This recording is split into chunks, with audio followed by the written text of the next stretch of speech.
There's a huge problem with how the driving test is right now, and it's the theme for most of the DMs in my inbox. I have come up with a solution though, so for everybody that hasn't DM'd me directly, here's the problem, and here's what I think you should do about it. So we all know the driving test system is absolutely right now. One comment yesterday on YouTube said that he'd just paid over £300 for a driving test. That's ludicrous when the driving test is only worth £65. No, £62. The problem is reselling driving tests for a profit is just not illegal, so people are gonna keep doing it. And the government aren't addressing it by releasing more test dates into the system because nobody wants to be an examiner. Sure, you're gonna say that there was recently a recruitment drive and like 12 more examiners were recruited. I'm exaggerating for effect, but it's a drop in the ocean compared to the actual backlog of how many driving tests we actually need to catch up on. Let me take you back. When I first started teaching like 8 years ago, here's how it used to work. You'd sit with someone in a car for loads of hours, you teach them how to drive, you'd say, don't book your driving test yet, let's see when you're ready. When you can pass a mock test, you can book your driving test, which was great because you'd always have this situation where someone's ready for their driving test, they book their driving test, they get a few more weeks of lessons, and then they take their driving test. You're like, what? I did not misspeak. A few weeks. Do you know what's really funny? I remember back in the day, if you're a driving instructor watching this, you'll remember this too. Back in the day, we used to sit in the driving test centre and have the driving instructor banter while your students are out on test. And we used to complain, we used to actually complain that there was sometimes a 4-week wait, sometimes, oh my God, outrageous. You have to wait a whole month if a student fails to get them to retake their driving test. That now is just laughable. So with the situation as we had it before, I used to actually have a speech prepared for people who said, oh, my driving test is coming up, I'm super nervous. And it used to go something like, don't worry about it. This is the easiest driving test you'll ever take. It's not like GCSEs, if you fail it, you can't get into A-levels. It's not like A-levels, if you fail it, you can't get into university. If you fail your driving test, you just do it again a couple of weeks later. Legit, I used to say that to everybody. And now I can't say that to anybody. And this is the huge problem with the driving test. If you fail your driving test, you have to wait sometimes 6 months, sometimes even longer, for another retest. Even if it's just a nicety, not a necessity, that's huge pressure because what it means is extra money, extra time, extra effort, extra worry, extra stress. Basically, if you fail your driving test now, it is like failing your A-levels. It's extremely difficult to get a retest. Now, of course, I'm not saying this just to worry you, and I'm not saying this to build up your stress or strain. I will give you a solution, or the solution that I've been offering when people have come to me with this problem. But I feel like it is really important to acknowledge the issue because then you can do something about it. So first step, there's a problem. There's no driving test available. And when you do eventually find a driving test, it's basically your one and only shot in the near future, unless you're prepared to pay upwards of £300 for a retest if you fail it. So what's the solution? Firstly, I would advise you to book your driving test early and then do as many lessons as necessary in that time till your driving test to get up to scratch and be ready for it. It's not advisable to learn how to drive and then decide to book your driving test because then you're going to potentially have 6 months more worth of driving lessons waiting for the actual date to come up, which is extremely expensive. Obviously speak to your instructor, make sure that they're happy with you booking your driving test and make sure that they've got the availability to give you to be able to get enough lessons in before your driving test comes around. But for most of you watching this, you'll have your driving test coming up and you'll be in this position where you're about to take your driving test, you know that you're worried about your driving test and you know deep down that really this is your only chance at passing because you don't want to wait 6 months to do a retest and you don't want to pay stupid amounts of money, probably as much as you're going to spend on your actual first car, to be able to take it again. Here's the problem though, if you think of your driving test as your one and only chance, it puts so much pressure on you that you're more likely to fail then. Let's put it into perspective. If you fail your driving test and have to wait 6 months, it's inconvenient. It's hugely inconvenient. We don't want that.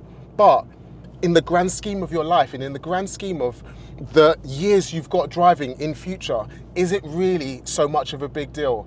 Okay, potentially you might miss out on a job, but other jobs will come. Potentially you might have to get the bus for longer and spend more money on driving lessons, but money comes and goes. You'll make more, you'll spend more. You might even miss out on restoring your dream car, which has come up cheap on Copart. Don't buy cars on Copart. But cars come and go as well. It's not the only one you're gonna have the chance to buy. So firstly, put some perspective into the situation. If you fail your driving test, it's annoying, it's frustrating, it's inconvenient, but it's not such a big deal. The next thing, once you've thought about it and got some perspective on the situation and realized that failing your driving test isn't such a big deal, the next thing I want you to do is be prepared to actually fail your driving test. Failing your driving test is a horrible, gut-wrenching, soul-destroying, disappointing experience.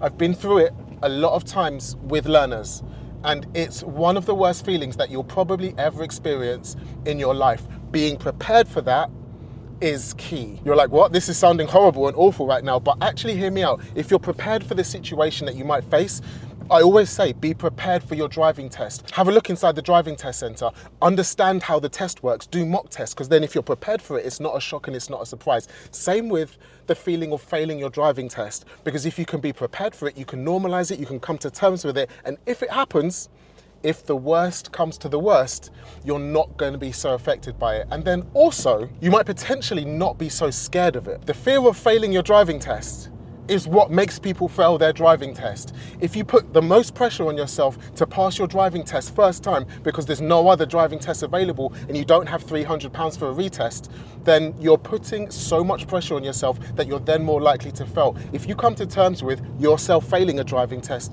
you're going to feel more relaxed, you're going to deliver better driving to the examiner, and then weirdly, you're more likely to pass. Now, here's where I want you to do two things for me. Well, for you really. Write down your whys. Everybody's whys are different. Why do you need a driving test? How will it enrich your life? What will it do for you if you had a driving test? Why are you going through all of this huge hassle? Write that down on a sticky note, on a piece of paper, put it somewhere that you're gonna see it regularly, so that when times get tough and if the worst comes to the worst, you can remind yourself why you're going through this, so that you don't then feel disheartened and give up. Because giving up right at the final hurdle would be the most ludicrous thing that you will regret forever. Imagine going through, I don't know, if you're trying to be a mechanic, a builder, a plumber, imagine going through mechanics, builders, plumber school, and then getting to the final assessment, which gives you your license to be a mechanic, if that's a thing, and then giving up. You've done all of the hard work, you've learned all of the skills. Right now, giving up would be ludicrous. So remember your whys when things get tough. Remember why you're doing this so you can boost yourself when you need it most. The next thing I want you to do is think of and write down a plan B. Not that you're gonna need it, although I haven't seen your driving, so maybe, but think of and write down what you're gonna do in case you fail your driving test. If the worst comes to the worst and it doesn't go to plan, what are you gonna do next? Having that written down on a piece of paper so that you can refer back to it and know that this is not your only chance. Sure, you'd rather pass it on the first try. You'd rather pass it first time because that sounds good. But actually, most people fail their driving test. I think it's over 50% of everybody fails their driving test first time, and that could be you. God, Francis, your videos are usually so positive. Actually, let's just be real for a minute. Like, you can fail your driving test. So knowing what you're gonna do next, not only will then prepare you for if the worst comes to the worst, but it will also, the key here is take the pressure off you to pass first time. Because this is the problem that I'm seeing with the driving test at the moment. People are so hell-bent on passing first time. People so need to pass first time because there's no other option. Then there's so much pressure on you to pass. You're so nervous for your driving test and you then end up failing it first time. So step one, acknowledge the problem. Step two, gain some perspective back on how important the driving test actually is and how much of an inconvenience it will be if you fail. Step three, remember your whys and write them down. And step four, make a plan B, write it down, and if the worst comes to the worst, use it. Remember though, it is perfectly normal to be nervous for your driving test. 99% of everybody else is. Here's my best tips about nerves that I've developed and compiled over all of my years as a driving instructor. If you need it, watch that next. I guarantee it will help. Comment below if you need any more help with anything about your driving test, if anything else needs more explanation, and I'll see you in the next one. Peace, bye.